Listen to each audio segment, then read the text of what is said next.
Patriarcado, dignidade ou jurisdição de patriarca. Exercício das funções de patriarca. Diocese dirigida por um patriarca. Tipo de organização social que se caracteriza pela sucessão patrilinear, pela autoridade paterna e pela subordinação das mulheres e dos filhos. Você acabou de ouvir as definições do dicionário, também conhecido como tira-dúvidas ou tira-temas.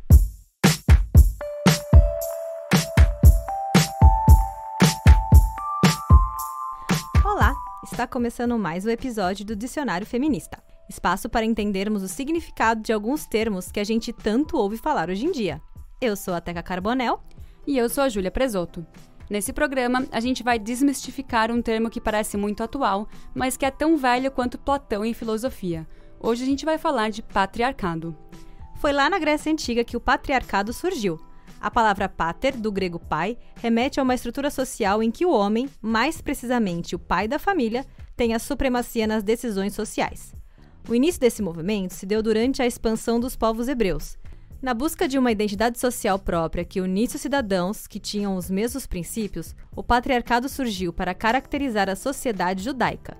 Isso se deu principalmente pelo fato de que nem todos os povos eram pautados na mesma estrutura hierárquica. Em algumas regiões, a sociedade se baseava no matriarcado, tendo como referência a deusa mãe. Porém, assim como o feminismo não é o oposto do machismo, o matriarcado não é o oposto do patriarcado. A união da palavra mater, do latim mãe, e da palavra arte, do grego origem, traz a ideia da mulher como a origem da vida, aquela que tem a capacidade de gerar um novo ser. Por conta desse reconhecimento do importante papel da mulher na sociedade, muitos povos antigos as viam não como seres superiores aos homens, mas com os mesmos poderes de decisões que os homens. Porém, o patriarcado traz um novo conceito que é o de supremacia da opinião dos homens diante de todos os aspectos da sociedade. Isso se estende não somente sobre as decisões políticas, mas também sobre o que pode ser feito ou não com o corpo alheio. O patriarcado se fortaleceu mais ainda depois do Código de Hammurabi, datado de 1754 a.C., e da instituição da lei judaica pouco tempo depois. Foi a partir desse período que surgiram regras que determinavam o uso de véus por mulheres que ocupassem o espaço público em regiões do Oriente Médio. Na China, mulheres tinham os ossos dos pés quebrados e enfaixados para que eles não crescessem muito e, dessa forma, sua inferioridade de respeito pelo papel dos homens na sociedade fosse explícita. Pobre Mulan.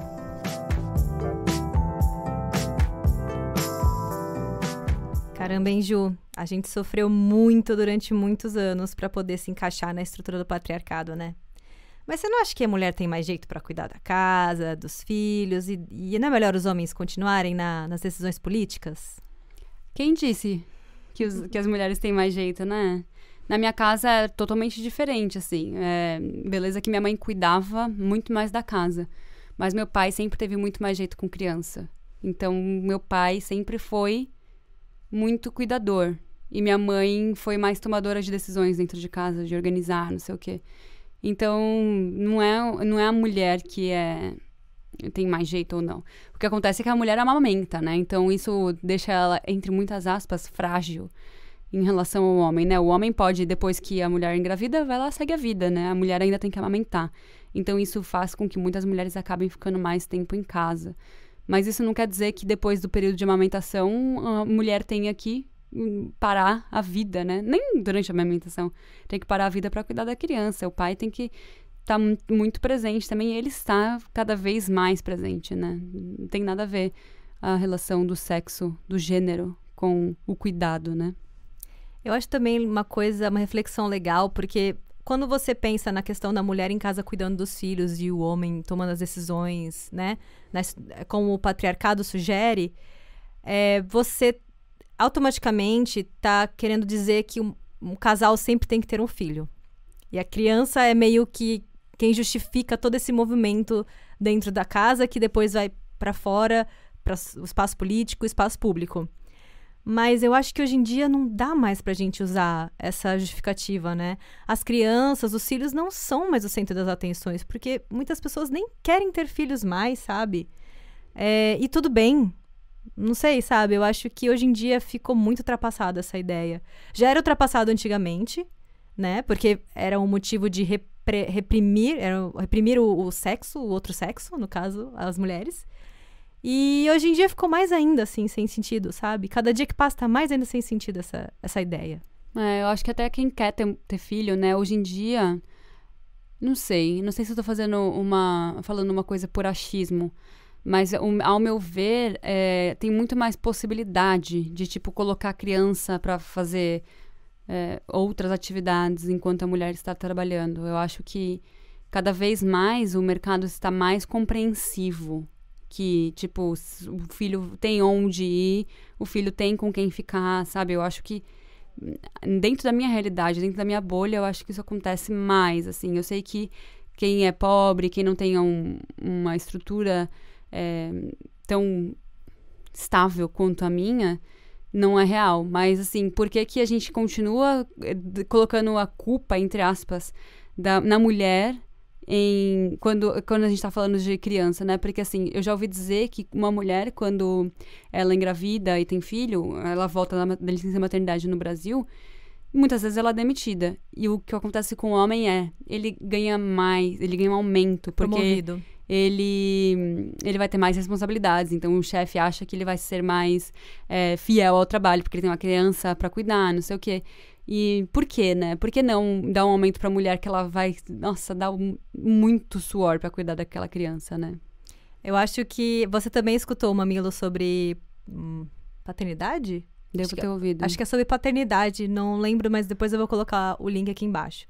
Mas em que elas mostram que, assim, existem mais pedidos de licença por lesões físicas, por conta do futebol do final de semana, por conta de algum exercício físico que você praticou, do que mulheres pedindo licença por conta de filhos, assim. Então, os homens pedem muito mais licenças médicas do que mulheres pedem licenças médicas. Então, aquela justificativa de que, assim, vai contratar uma mulher que vai ficar grávida e eu vou perder, entre aspas, ela durante X tempo por causa da licença maternidade, é muito errônea. Porque os homens pedem muito mais licença do que as mulheres. Nesse podcast elas falam que a mulher pede menos porque ela sabe que vai guardar aqueles dias pra quando o filho ficar com febre ficar em casa, sabe? Exato. E aí tem a outra coisa também que elas trazem que, assim, quando a mulher volta da licença maternidade, ela quer provar que ela ainda tem capacidade de assumir aquele trabalho. Então ela trabalha às vezes 3 vezes mais, assim, sabe, afinco e tentando provar. Então, assim, no sentido monetário, capitalista da palavra, não tem muito sentido, sabe? Você excluir a mulher da parte do emprego, das decisões das tomadas de decisões, até dos espaços políticos. Porque, assim, a gente já tá num nível hoje na nossa sociedade que a gente tá conseguindo superar, entre aspas, as questões dos filhos e, inclusive, às vezes ignorar, sabe? Não quero ter filhos, quero ter gatos, ou nem marido, eu não quero ter nada, eu quero ser solo, vivendo a minha vida, sabe? E é muito múltiplas as opções de vida hoje em dia. Não dá mais pra gente associar a mulher com a criação de filhos. E mesmo a mulher que não quer ter filho, não quer ter marido, não quer nada, ela luta muito mais do que um homem pra chegar no topo, né? Vamos considerar aí o topo da sociedade que a gente vive, né? O que é o topo? É uma pessoa que ganha, sei lá, 1 milhão por ano, não sei, sabe? É muito relativo, mas se a gente for parar pra pensar na sociedade que a gente vive, é isso, né? E essa mulher, ela tem que lutar muito mais, porque ela tem que ficar provando o tempo todo que ela é mais, tem que provar que ela não quer ter filho, que mesmo se ela quiser, ela não precisa, sei lá, não precisa de uma desculpa, sabe? Mas, Ju, olha, uma coisa aqui. Para as mulheres que optam por ter filhos e que optam por casarem e constituírem família. Malditas mulheres que queimaram o sutiã, porque além de cuidar da casa, administrar tudo a escola do filho, a roupa do filho, eu ainda tenho que trabalhar. O que você acha disso? Você não tem que fazer nada, né? Você faz o que você quiser, querida. Mas, não é? É isso que o feminismo é a base do feminismo. Você faz o que você quiser. Se você quer ficar em casa cuidando dos filhos, você fica. Se você quiser voltar para o mercado de trabalho, você volta. Não é isso? Então, eu acho que a realidade ainda de algumas mulheres é um pouco diferente, sabe? Porque, realmente, hoje em dia, com as mulheres lutando para ganhar o mesmo que os homens, acaba que não adianta você só ter o marido trabalhando em casa. Você precisa ter a esposa também trabalhando. E aí isso cria uma carga maior para as mulheres, que além de trabalhar, ter que cuidar do filho, administrar a casa e tudo mais. Só que essa frase, né, das malditas mulheres que queimaram o sutiã é uma coisa que eu já ouvi muito, e quando essa pessoa me falou isso, eu falei, mas peraí, o feminismo é uma equação que precisa de duas partes aí, entrando na dança. Não é só as mulheres que precisam entrar nessa dança. Os homens também precisam entrar na dança. Porque eles têm que entender que a sociedade está se movimentando nesse sentido e eles também têm que assumir responsabilidades dentro de casa. O filho, os dois criaram, os dois geraram aquela criança.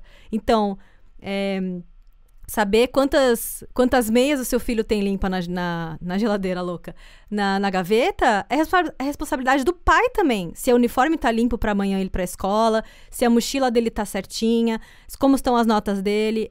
São os dois, sabe? Então não adianta você ficar só, tá bom, você quer os seus direitos iguais, você quer os seus trabalhos iguais, você quer salários iguais, então vai. Além de cuidar da casa, tem que cuidar do seu trabalho também, sabe? Porque se esse movimento, se acontecer isso, realmente não vai sustentar, entendeu? Eu acho que mesmo quando está sendo muito difícil, porque eu imagino, porque eu nunca fui mãe, imagino que deve ser muito difícil você cuidar de uma criança e trabalhar e cuidar da casa ao mesmo tempo. Mas é sempre bom lembrar que depois vai ser muito melhor. Porque quantas histórias a gente já não ouviu de mulheres que continuam casadas porque depende financeiramente do homem. Então, que bom que queimaram o sutiã, porque tá bom, você vai passar por 5 anos muito difíceis, nem sei quanto tempo que é difícil ter uma criança, assim, que é super estressante, né? A fase mais estressante. Vai ser estressante, mas depois vai valer muito a pena, porque se você quiser se separar desse marido, você se separa, sabe? Ao meu ver, vale a pena você passar por essa fase difícil, sabe? Eu acho também. Assim, de novo, né? Eu vou bater na tecla dos aliados, assim. A gente precisa desses aliados. Não adianta a gente tentar mudar o mundo sozinha, assim, sabe? Porque parece que a gente tá querendo muito jogar pro nosso time, sabe? Querer ganhar. As mulheres estão querendo ganhar, mas eu acho que nesse podcast, inclusive, muitos dos temas que a gente falou, a gente deixa explícito que não é só a gente que tá perdendo, né? Não são só as mulheres que estão perdendo, os homens estão perdendo, sabe? E quantas pessoas famosas, inclusive, assim, dizem que não tiveram pai presente, sabe? Já é uma coisa que virou banal, assim. Meu pai foi embora e me deixou. Eu não sei nem a cara dele. Ou então, sabe, assim, foi reatar a relação de pai e filho depois que já tinha 30 anos, assim. É uma coisa que todo mundo tá perdendo, sabe? E mesmo o pai que não saiu de casa, mesmo o pai que está em casa e não sabe quantas meias limpas o filho tem, ele tá perdendo muito o afeto da criança, ele tá perdendo muito o respeito que a criança tem. É uma coisa que a gente sempre fala, a gente sempre ouviu falar que a conexão que existe entre a mãe e a criança não é igual. Será que é mesmo porque gerou a criança? Será que é porque pariu? Ou será que é porque a mãe é 100% responsável e o pai está lá só pra brincar? Porque quando a criança sabe, até o cachorro sabe quem que limpa o cocô e coloca a comida, sabe? Até o cachorro vai seguir a mulher, não é? Quando em casa o cachorro não sabe quem que é o dono e vai atrás, a criança vai fazer a mesma coisa, sabe? Quando chegar no aperto, é a mãe que é pra mãe que corre, porque é a mãe que cuidou desde sempre. Então você tá perdendo um relacionamento aí, o relacionamento mais importante da sua vida, sabe? Então, eu acho que é cansativo você saber quantas meias tem. Mas vai valer muito a pena, porque o laço que você vai criar não vai ser igual, sabe? Eu acho importante isso. E eu acho complicado, assim, porque você pensa assim, mas a gente tava aí vivendo no patriarcado durante tanto tempo, cada um com o seu papel, teoricamente satisfeito com os seus papéis. Por que você vai mexer em time que tá ganhando, né? Porque quem tá satisfeito com essa situação, né? Quem que tá satisfeito? Porque se a mulher tá exausta, a criança tá sentindo falta da figura paterna, quem que tá ganhando? Se só uma pessoa tá ganhando, não é o time que tá ganhando, exato, né? Exato. É tipo o Neymar ganhar 1 bilhão e o goleiro ganhar R$100, sabe? Por que que... Quem que tá feliz? Será que o goleiro vai querer segurar a bola que vier? O Neymar vai tomar no cu, entendeu? Eu acho isso muito importante, porque assim, Concordo total, o time que tá ganhando não é o das mulheres, né? Nem das crianças. Nem das crianças que estão vivendo na sociedade muito louca. E aí eu queria, muito enumerar aqui coisas que acho que todo mundo meio que tá careca de saber, mas é sempre bom lembrar. Todas as coisas que o feminismo conquistou. O feminismo que é tão mimizento conquistou. Que ninguém precisa dele? Ninguém precisa dele.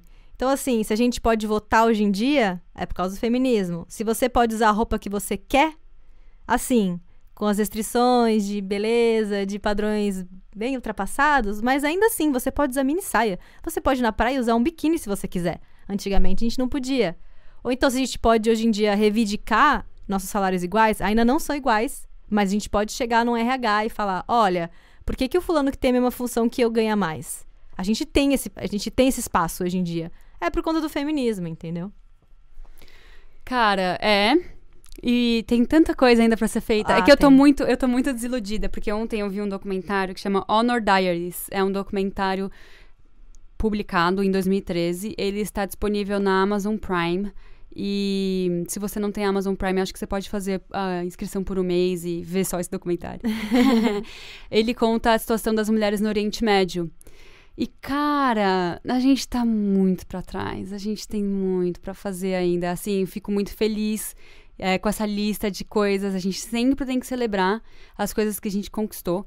Mas quando vocês verem esse documentário, a gente vai ver como a gente precisa mesmo segurar a mão uma da outra. A gente precisa mesmo gerar discussões. Porque senão, ninguém nunca vai saber o que está acontecendo. O documentário é o seguinte, são 9 ativistas, elas são muçulmanas. A religião muçulmana, ela é mais presente no sul da Ásia e no norte da África. Então, são diversos países. Elas se uniram para combater diversas nuances do machismo e do patriarcado dentro dessa religião. Uma delas trabalha numa ONG que recebe ligações e denúncias de meninas que estão se casando forçadamente, né? A maioria é criança. Isso é muito legal a gente ver esse documentário, porque essa ONG é na Inglaterra. Então é legal a gente ver que não é só na Índia, não é só no Paquistão, não é só no norte da África. Tem vários casos na Inglaterra, nos Estados Unidos, no Canadá, que é onde a gente mora. E só vai ver esse documentário se você tiver estômago, porque ele mostra crianças que têm 10 anos casando com um cara de 50. Nossa. Ele mostra crianças que têm a genitália removida, a parte do prazer, né, removida, porque na religião delas diz que essas crianças são mais puras. E, isso foi publicado em 2013, sabe? Eu acredito que de 2013 até janeiro de 2020 não tenha mudado muita coisa. E eu fiquei assim, eu chorei por dentro, assim, não cheguei a chorar porque meu marido estava do meu lado. Eu acho que se eu estivesse sozinha eu teria chorado. Porque me deu arrepio o documentário inteiro, assim, a gente vê como o patriarcado ainda tá muito presente. E uma discussão muito interessante que elas tiveram nesse documentário foi como a mulher é responsável por manter o patriarcado. Porque o patriarcado, ele dá o poder aos homens, ele dá o poder à figura paterna da família. Só que quem mantém ele vivo é a gente. Quem mantém... Tem uma coisa que eu nunca tinha ouvido falar, que é honor killing. Já ouviu falar disso? As pessoas dessa religião, ou de outras, tantas religiões, mas acho que é mais comum nessa religião, não consigo opinar sobre outras, porque esse documentário foi sobre essa. Eles matam mulheres porque estavam tirando a honra da família. Então, assim... Quem que é responsável por manter a honra da família? É a mulher. O homem, o que ele vai fazer para manter a honra da família é pagar as contas e ir trabalhar. A mulher, ela é responsável. Se ela estiver usando a roupa errada, ela tá tirando a honra da família. Se ela estiver casando com uma pessoa que ela não está designada, ela tá tirando a honra da família. Teve uma criança que apanhou até quase morrer porque ela olhou para um menino. Ela tinha 10 anos, 8 anos, uma coisa assim. E aí mostra os pais dela na cadeia. Eles falam assim, fiz mesmo, porque ela estava tirando a honra da minha família. Ela teve um pensamento impuro. Eu já tinha falado para ela que era errado ela olhar para um menino na rua. Então, assim, para eles estão certos. Então, enquanto a gente não conversar sobre isso, enquanto a gente não abrir discussões sobre todos os assuntos, todas as nuances, não é só vamos usar biquíni na praia, é o que está acontecendo com essa menina que tem véu, que tá usando véu aqui do meu lado. Aqui no Canadá tem muito. E assim, a gente não tem ideia. Elas vêm pra cá pra salvar a vida delas, assim, sabe? Várias famílias estavam mostrando lá que são imigrantes porque os pais não querem que as filhas sofram tanto quanto sofreu, mas assim, qual é a porcentagem de famílias que conseguem sair dos países, né? 1%? Não sei, muito pouco. Então, esse documentário me deixou... Ao mesmo tempo que essa lista que você me falou me deixa muito feliz, eu reconheço super tudo que a gente lutou e conquistou, eu ainda me sinto muito triste, muito, muito, muito triste, assim. Esse documentário me deixou muito triste de ver como estruturas patriarcais que a gente viu aqui na introdução era de 1400 antes de Cristo. É muito tempo. São estruturas patriarcais que elas existem porque elas são muito antigas. A gente tá em 2020 e, cara, como que a gente tá deixando isso acontecer ainda, sabe? É por isso que... Eu tô quase chorando aqui. É por isso que a gente tá aqui, eu e a Teca, sabe? Abrindo essas discussões. Porque enquanto a gente não abrir discussão, vai ter menina de 8 anos tendo a genitália removida, vai ter menina de 10 anos apanhando porque olhou pra um menino na rua, sabe? E vai falar que a gente não precisa de feminismo, sabe? Pode ser que eu e a Teca não. Eu e a Teca somos brancas, somos de família de classe média, tivemos a oportunidade de sair de um país de terceiro mundo para vir para um país de primeiro mundo, temos um trabalho incrível aqui. Eu e a Teca estamos surfando na crista, sabe? Mas enquanto tiver a menina de 8 anos tendo a genitália removida, a gente tem que conversar. E não é conversar com quem tá no Irã, é conversar com quem tá aqui no Canadá, com quem tá no Brasil, porque essas coisas acontecem no mundo inteiro. E se a gente não conversar, elas vão continuar acontecendo. Maravilhosa. Nossa, gente, eu vou falar muito sério, assim, só veja esse documentário se você tiver estômago. Não vai ver se você acha que falar sobre estupro vai te trazer algum gatilho, se falar sobre pedofilia ele vai te trazer gatilho. Não assista, porque ele é muito pesado, ele mostra real, assim, as coisas. E eu vi ontem, por isso que eu ainda tô meio sensível, assim, ele é bem pesado. E, gente, se não der pra você, não se sinta na obrigação de ver, sabe? Porque a gente tá aqui pra passar informação pra vocês, e se vocês não se sentem confortáveis de ver, tá tudo bem. Uhum. Eu queria fazer um paralelo aqui com a parte da ficção, né? Que a Ju gosta muito de documentários e eu gosto muito da ficção. E eu queria aqui trazer 2 exemplos da ficção, mas que você vê que tem tudo a ver com a realidade. É uma forma mais leve, entre aspas, de colocar a realidade, né? A última temporada de The Orange is the New Black, né? Que tá na Netflix.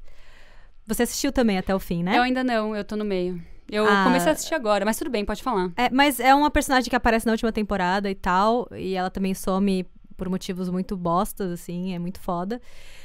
Mas é uma personagem que foi mutilada. Que ela fala que é a mutilação genital. Ela dá esse nome, fica até meio piegas, no sentido tão didático, mas eu acho que é legal eles colocarem assim, justamente pelo que você falou, porque a gente tem que ter noção de que ainda existe esse tipo de coisa no mundo. Existe sim, sabe? Pode não estar acontecendo com você, mas está acontecendo. E outra coisa que eu queria trazer também na parte da ficção é o The Handmaid's Tale, que eu acho que agora... Será que onde no Brasil passa, tirando da HBO? Aqui a gente assistia pelo negócio que chama... Hulu, não é? Não, acho que não é na HBO, é na Paramount. É uma série que é baseada num livro da Margaret Atwood. É um livro que ela lançou há 35 anos atrás. Nossa, perfeita. Você assistiu a série? Eu assisti. Você assistiu. E eu acho legal porque, assim, agora eu acabei de ler o livro que ela lançou esse ano. Depois de 35 anos, ela lançou um livro que seria a continuação da série. Que o livro se chama... Eu não sei em português como chama. Em inglês chama The Testaments. Os testamentos, os relatos, algo parecido com isso, seria a tradução. Testimonial, que a gente usava no Orkut. Os testimonials, sei lá, das pessoas que passaram pelo período de Gilead, onde se passa a série, né? Basicamente, a série é bem parecida com o que você falou, que... enfim, por motivos econômicos, uma parte dos Estados Unidos se torna independente, eles se dão o nome de Gilead, e lá eles fazem as próprias decisões, e eles é totalmente pautado no patriarcado. Sim, as mulheres... É porque também rola uma coisa de não estarem nascendo crianças, porque as pessoas não estão mais férteis. É um pouco de Filhos da Esperança, tem um filme também, Filhos da Esperança, que as mulheres também não estão tendo filhos. Ou os homens, não sei, alguém tá infértil. E também acontece isso em Gilead, no mundo inteiro. E aí Gilead se fecha para poder solucionar esse problema. E como eles solucionam? Fazendo com que as mulheres férteis sejam incumbidas de procriarem. Tipo escravas, né? Escravas sexuais, né? Então, são estupradas, assim. Só que eles colocam... Pra poder justificar isso de uma forma mais humana, entre aspas, eles se pautam muito na religião. Uhum. Então, tem muito da religião presente, muito do patriarcado presente. Enfim, é uma situação muito constrangedora. Só que eu acho que na série, até onde a série foi, ainda não pegou a parte das crianças que estariam entrando nesse movimento. Por enquanto, são as mulheres que eram férteis antes de Gilead se fechar, serem submetidas a situações constrangedoras para procriar. Nesse livro do The Testaments, eles colocam muito isso. Das crianças que estão indo, com 10 anos de idade, se casarem com homens de 50. Nossa, eu quase gorfei ontem. Quase gorfei quando eu vi a foto de um cara que tava no casamento. Contou a história de uma menina de 11 anos que já tava no primeiro divórcio. Porque ela se casou com 10 e com 11, depois de tanto ser estuprada, ela conseguiu se divorciar. Assim, foi um caso que foi noticiado porque não é fácil uma criança conseguir se divorciar. Mano, e eu sei lá, me dá muita ânsia de pensar. E assim... Que louco, porque você tá me contando uma história que eu li num livro, tipo de ficção, e você tá me contando que isso acontece na vida real, sabe? E, inclusive, um dos personagens do livro que eu li, um dos homens é conhecido por casar com mulheres novas, de 10, 11 anos, e depois que elas crescem um pouco, ele dá um jeito delas morrerem. Teve uma doença, morreu. Sabe? E aí ele tá sempre casando com mulheres novas e matando a hora que, tipo, já não me satisfaz mais, sabe? E eu, assim, é uma ficção, é uma história de ficção, mas eu olho e falo, cara, isso poderia ser muito real. Porque se o cara tá com seus 50 anos casando pela 5ª vez, com certeza algo de bom não aconteceu com as esposas anteriores, sabe? Então é aterrorizante. Eu escutar você falando essa história real e eu vendo num livro achando que é só ficção. No final do livro, a Margaret, ela coloca faz considerações finais sobre o livro e ela fala que depois de 35 anos de ter publicado Handmaid's Tale, ela sentiu a necessidade de publicar o The Testaments por conta da situação, principalmente dos Estados Unidos, que ela é canadense, então ela está mais perto da realidade norte-americana. Porque ela viu na situação dos Estados Unidos uma necessidade de poder dar uma continuação para a história. Porque muitas pessoas estavam vendo a realidade de Gilead muito próxima do que estava acontecendo no momento, sabe? Então, eu fiquei, tipo... Eu terminei o livro assim, tipo... Mano, é real. Essa história é muito real. É baseada em... Ela foi colocando as coisas... Os personagens que ela se baseou foram... personagens da vida real, sabe? Que ela conheceu. Então, tipo... Ou relatos de pessoas. Então, é muito aterrorizante ao mesmo tempo, sabe? Esse livro dela ganhou o prêmio mais importante aqui no Canadá de literatura. Porque o contexto dele... Eles julgam muito mais do que a escrita. Eles julgam a importância do livro, né? E esse livro é muito importante. Eu nem li, mas eu sei, né? Que a história, ela precisa ser contada. Tem eu trabalho num festival que me fez me aproximar muito da cultura South Asian, que eu trabalho num festival que é indiano, porém ele chama Indian Summer Festival, mas ele traz toda a cultura da Ásia do Sul, né? Do Sul da Ásia, sei lá. E, cara, como isso abriu minha mente? Como abriu minha mente? Porque tem uma parte no documentário que diz que as pessoas acham que isso acontece dentro dessa religião porque é parte da cultura deles. E não é.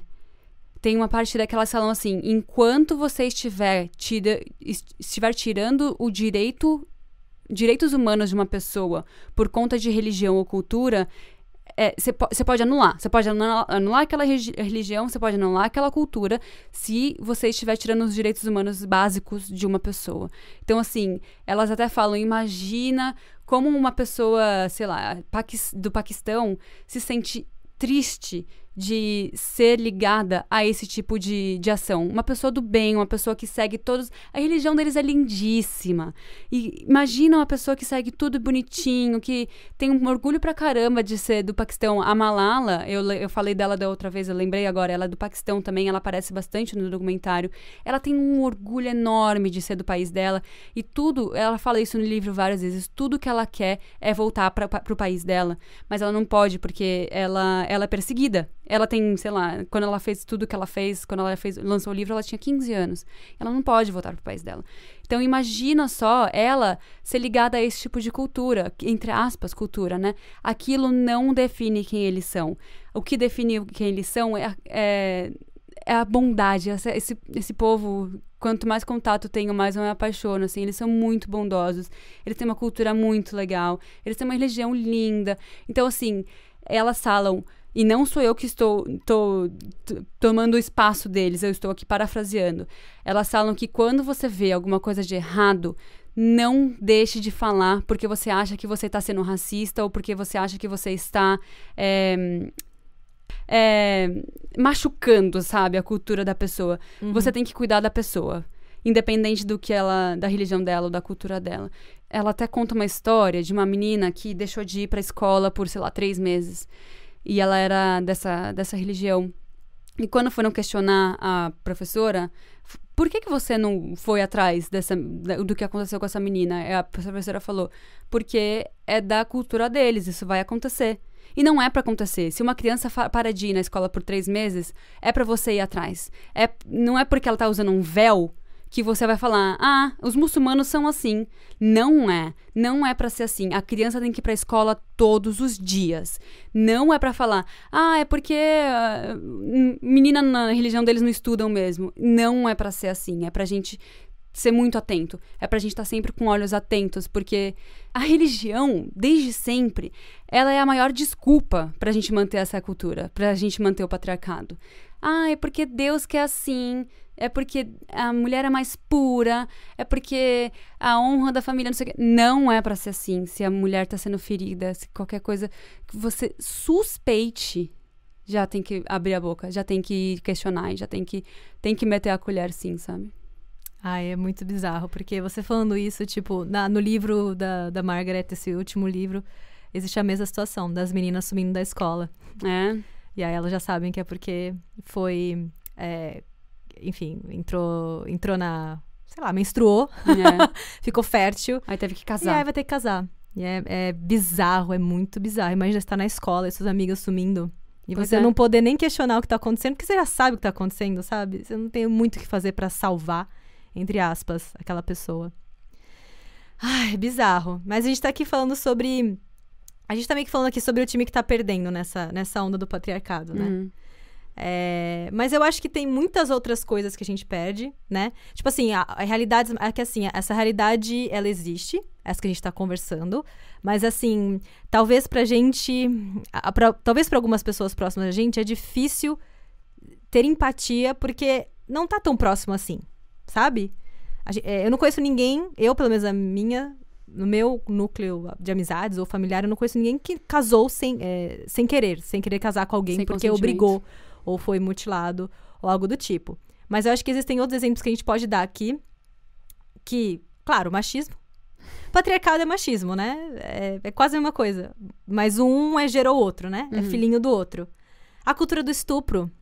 A gente acabou de falar com a nossa amiga que ela escutou o episódio sobre consentimento e falou que ela, escutando o episódio, ela lembrou de um momento em que ela também fez algo meio sem consentimento e só fingiu que tava bom só pra acabar logo.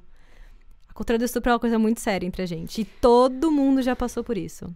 Então, eu fico imaginando quantas mulheres ouviram esse episódio e se lembraram de alguma situação, assim. Eu sempre venho gravar os episódios de coração aberto, assim. Eu vim de coração aberto e contei uma coisa que aconteceu comigo por isso mesmo, para as mulheres refletirem sobre as relações sexuais que elas tiveram, sabe?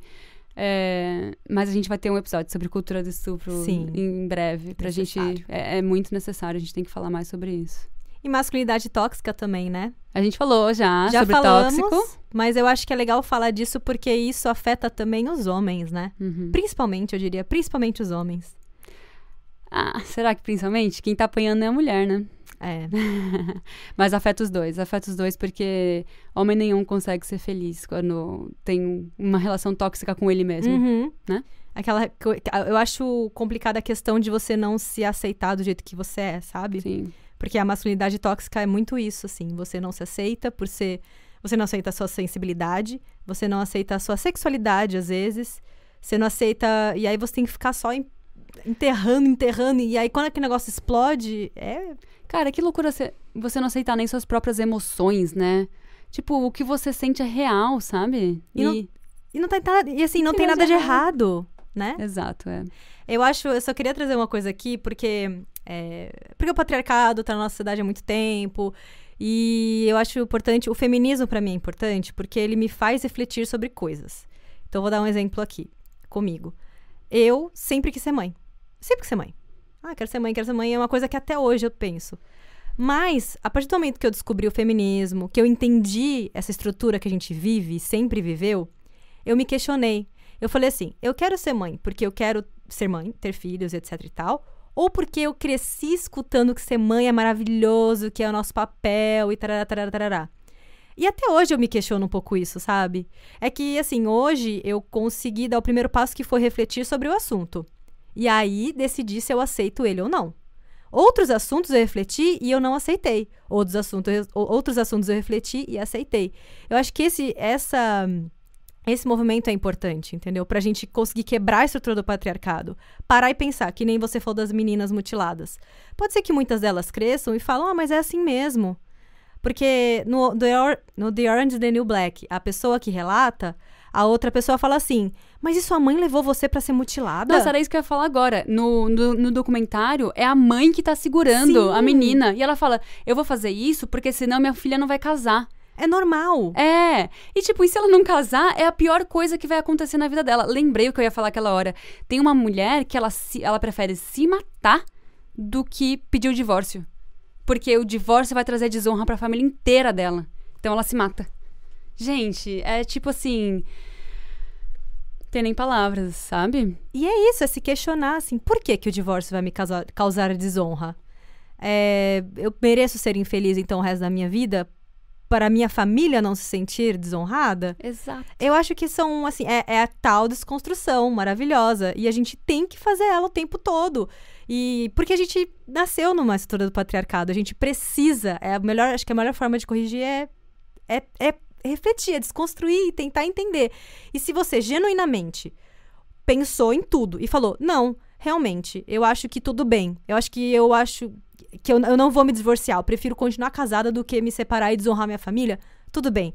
Mas aquela reflexão é muito importante que você tenha. E não que você aceite só aceitando tudo que vem. Porque tem muita coisa que vai vir que não tá certo, sabe? Nossa, é perfeito esse ponto. Até no final do documentário, elas falam assim...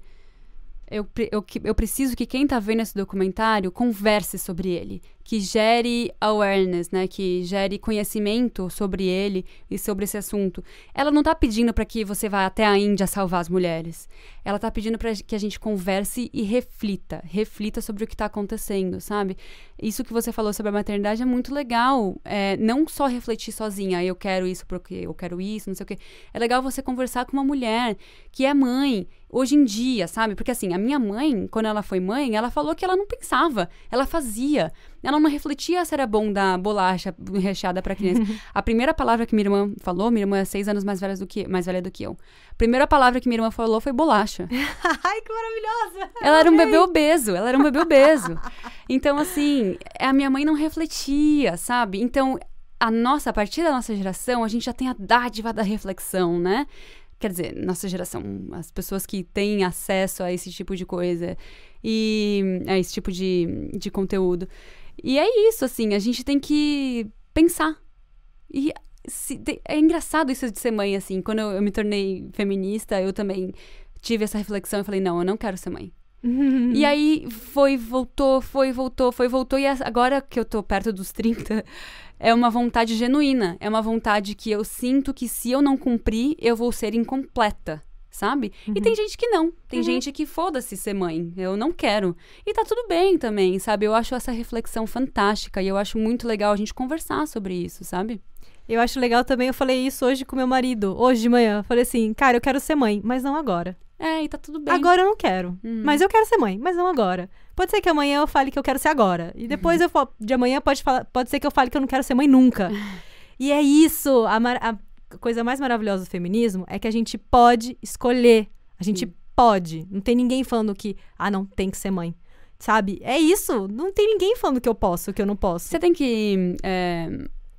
que depilar a perna? Se eu quiser, eu depilo.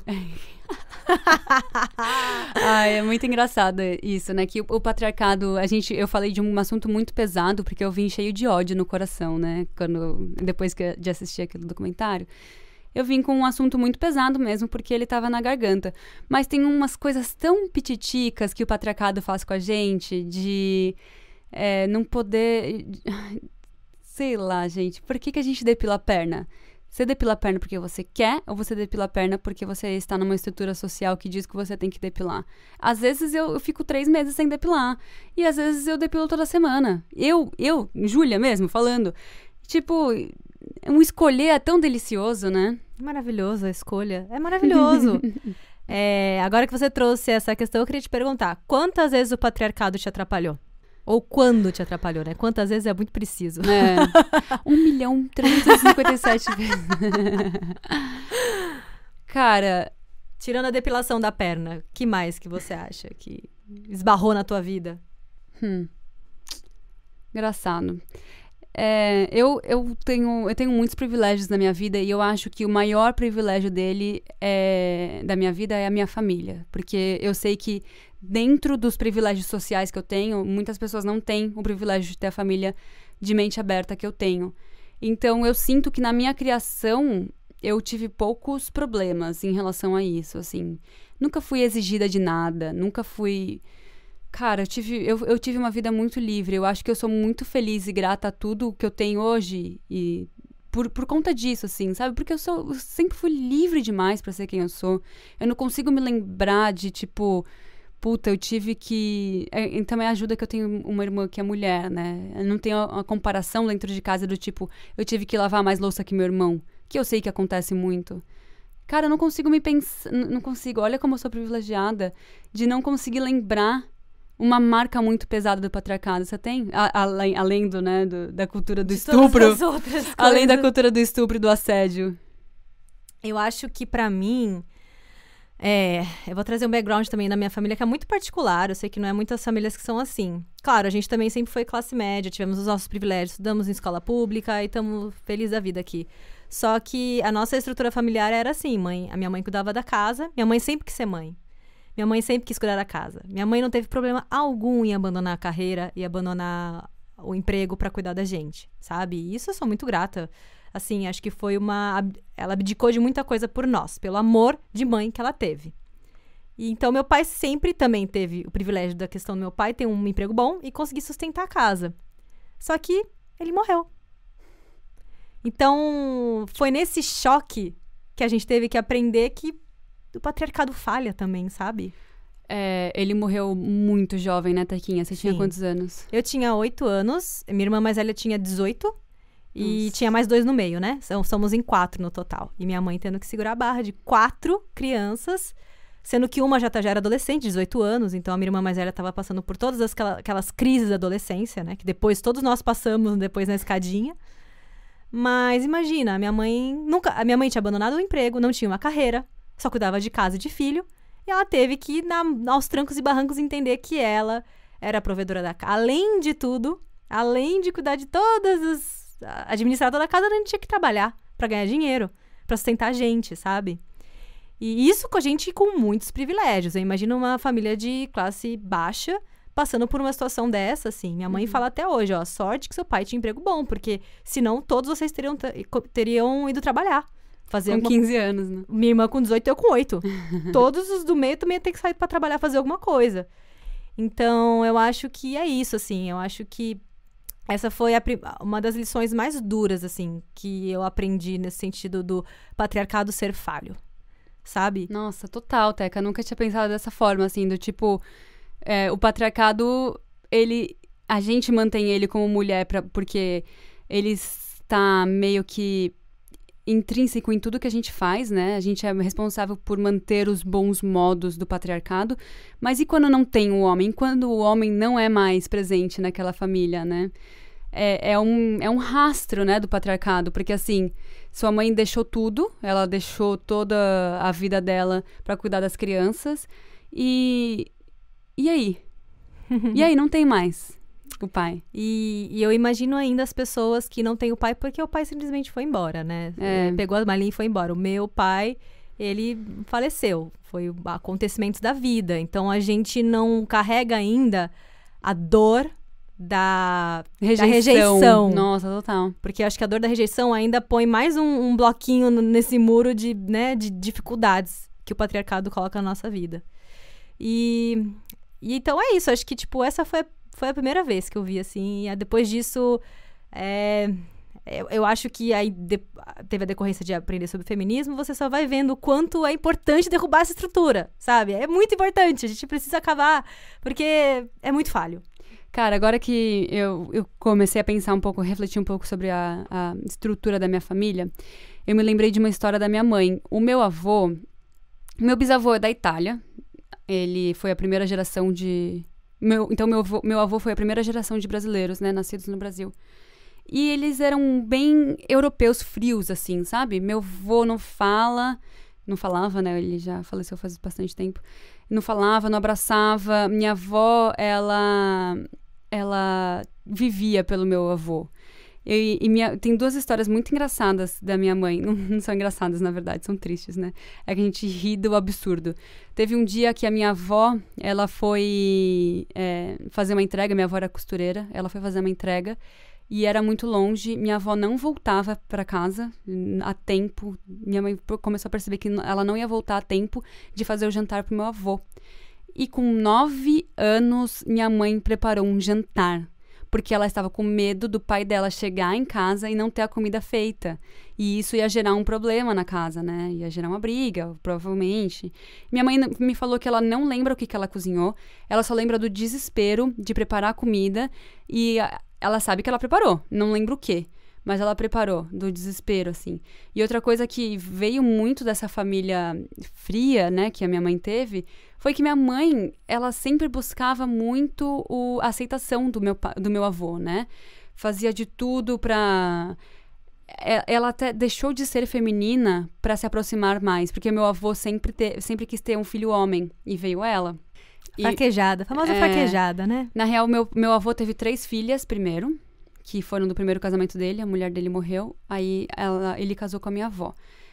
Teve a minha mãe primeiro. E aí já foi uma tristeza, né? Aí depois teve meu tio, que aí foi uma felicidade, porém meu tio era gay, então foi uma tristeza depois. E a minha tia mais nova. Então minha mãe foi o menino, né, da família. E isso gerou uma mulher que segue muitos dos traços masculinos de relação afetiva. Minha mãe nunca me abraçou quando era criança. Hoje em dia eu abraço ela, mas minha mãe não me abraça, minha mãe não me beija, minha mãe não me fala que me ama. Então eu sinto que a minha mãe reproduziu muito do que é esperado de um homem num relacionamento afetivo, sabe?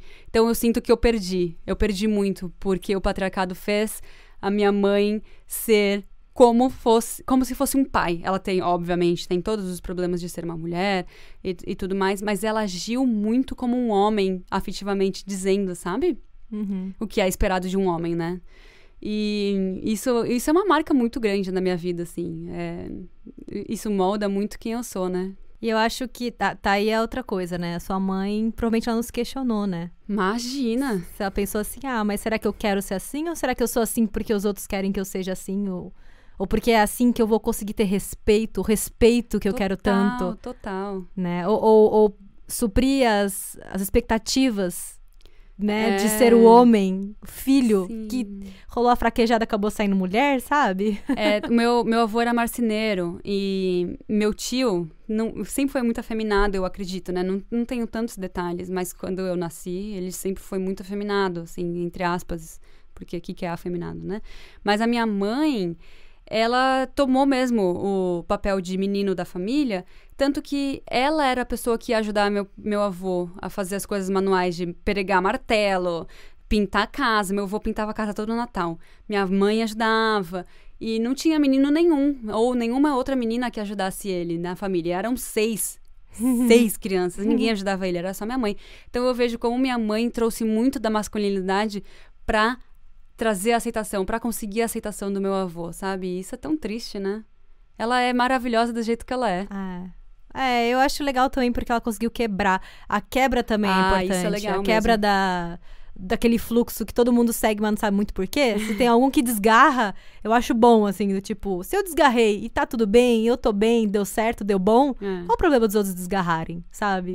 Eu acho que é triste o motivo que ela teve que fazer isso. Mas é bom porque ela conseguiu quebrar. Ela quebrou as expectativas, Quebrou né? a roda. Meu pai queria tanto um menino e teve um menino que não seguiu as expectativas do que era um menino na cabeça dele, né? Era um menino que era gay. E pra ele, imagina na época, sabe? E minha mãe foi lá e tapou esse buraquinho, né? Maravilhosa. Bom, agora que a gente refletiu como o patriarcado atrapalhou nossa vida. E como que o feminismo atrapalhou a sua vida, Júlia? Atrapalhou? Não sei. Tem gente que fala que atrapalha. O que você acha? Cara, o feminismo me deixa muito mais cansada, né? Nossa, como me cansa, bicho. Como a gente reflete, como a gente estuda, como a gente lê. Cara, quanto mais eu leio, mais eu quero ler, assim, mais eu quero aprender, mais eu quero ouvir as pessoas. E essa posição que eu me coloco, ela me cansa. Porque nunca é o suficiente, cara. Você sempre vai querer ouvir a história de mais uma, não é? Você sente assim também? Eu sinto, mas eu vejo isso como algo positivo, sabe? Não, claro, é positivo. Mas o que o feminismo me traz de negativo é a exaustão. Eu me sinto exausta, sabe? Às vezes. Mas mas o feminismo é necessário porque o patriarcado surgiu antes, né? Claro. Porque se ele não tivesse surgido, a gente não estaria se Degringolando. descabelando pra tentar reverter, porque é um erro, né? Rolou um rolê errado. Então, assim, é aquela coisa, né? Tipo, a gente tá tentando consertar os erros dos outros e é natural esse cansaço. Essa exaustão, Mas aí eu queria trazer algumas justificativas de algumas pessoas que dizem que, por exemplo, como que o feminismo atrapalhou a vida delas? Porque as mulheres agora não podem mais se depilar e nem se cuidar. A gente já falou que pode, faz o que quiser. Miga, eu queria que essas pessoas falassem isso pra Angelina Jolie, pra Emma Watson, pra Natalie Portman, pra Beyoncé, que são feministas declaradas. E aí, vai virar pra Beyoncé falar que ela tá feia, porque agora ela é feminista, né? E a Angelina Jolie? Lembra a história do peito, que deu mó bafafá por causa do peito da Angelina Jolie? Enfim, miga. É muito engraçado como a mente das pessoas criaram o estereótipo feminista, né? Que feminista é essa que vocês estão falando, cara? Eu não sei, eu nunca vi uma feminista do jeito que vocês estão falando aí, não. Quer dizer, já vi, mas tá tudo bom também. Porque, então, aí é que tá. Porque aí falam assim, que é um movimento intolerante. Porque se você se depila, se você se cuida, você não é feminista.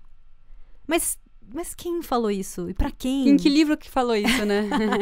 Sabe que quando eu comecei a me identificar como feminista, eu achava que eu não era feminista o suficiente porque eu não tinha lido livros o suficiente, eu não sabia história do feminismo, eu não sabia nada. E eu falava, não, eu preciso saber mais. E tipo, não tem um livro que fala, uma graduação. Tchau, você é feminista. Não tem um livro que fala, você precisa deixar o seu pelo crescer, raspar a sua cabeça. Tipo, não tem os 10 mandamentos da feminista, né? Quer dizer, acho que a gente até podia criar um, mas não ia ser nenhum desses, né? Assim, os 10 mandamentos consistiriam em faça o que quiser da sua vida, ninguém tem nada a ver com isso. De 1 a 10. Só que em formas diferentes de se falar, sabe? Ou então, quando o feminismo impede mulheres de constituírem família. Porque agora é muito difícil de uma mulher conseguir achar um marido, ter filhos, né? Por causa do feminismo. É difícil mesmo de achar. Tô falando honestamente, é difícil pra caralho de achar um homem. Porque a gente tá com um padrão altíssimo agora, né? Padrão justo. Justíssimo. Só estamos sendo justas. Justíssimo. A gente só quer alguém que trate a gente com respeito. A gente só quer o mínimo. E aí a sociedade tá tão doente que tá difícil de achar, né? Esses dias eu vi E a culpa não é nossa. Esses dias eu vi no Face, assim, tipo, um cara, inclusive, o Face, não, desculpa, Instagram. O cara postou assim, cara, se você viu uma menina, saiu com uma menina e não passou a mão nela, não forçou nada com ela, não tentou estuprar ela, você só fez o mínimo que todo mundo deveria. Você não é legalzão, e sabe? o triste é que isso é considerado bom, né? Tipo, tá saindo na frente. Você só tá saindo no zero mesmo. Você é normal, só. É. Então, gente, aí nessa reflexão sobre patriarcado, eu vou trazer aqui a deusa, a deusa do feminismo, que é a Sherry Hitch. Eu não sei se é Hitch, como se pronuncia o nome dela. Relatório Hitch, comprem e leiam. Leiam devagar, porque é longo o livro, então leiam devagar com bastante paciência, mas vale muito a pena. Eu fiz uma tradução livre de um trecho que ela fala um pouquinho sobre tudo que a gente falou hoje, e é o seguinte: a nossa definição de sexo pertence a uma visão de mundo que já é passado, ou está virando passado.